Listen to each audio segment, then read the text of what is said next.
I'm hoping na, kasi ngayon makita natin na parang every year meron pa rin na kumbaga na paghihintay na kumbaga announce ba yung mga schools na yan, tapos saka sila mag-announce sa future. Pero we're hoping na siyang slowly maging cultural na rin siya or tradition sa mga eskwelahan na regardless of the government announcement na kung may holiday man o wala, na sana sila na mismo on their own mag-impose ng commemoration or yung commemorative activities,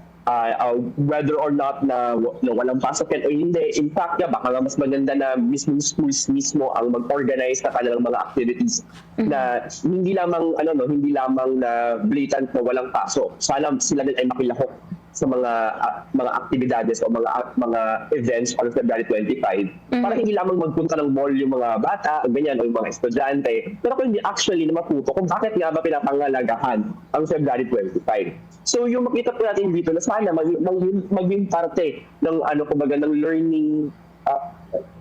objectives ng ating mga eskwelahan, yung hindi lamang kung ano yung February 25, pero bakit ano yung nagtulak sa mga Pilipino, kung bakit sila lumabas ng February 25, at ano ba yung mga issues na dinadala ng mga Pilipino noon na hanggang ngayon ay pwede pa rin nilang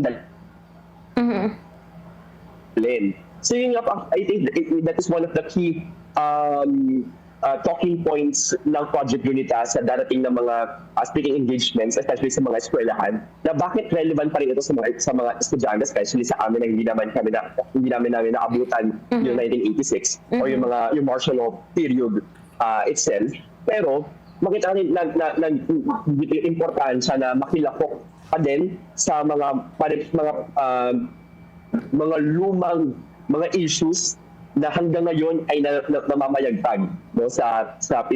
Pilipinas. So makita natin po dito na mula from the 1986 and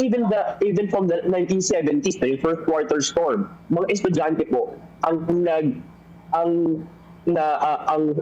isa sa mga nasa front line ng pag-alsa laban sa korupsyon at mga abuso. So kumbaga,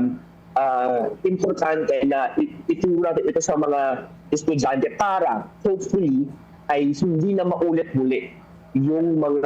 ganong kalalang diktadurya. So of course, sabi ko nga kanina, marami pa rin itong mga issues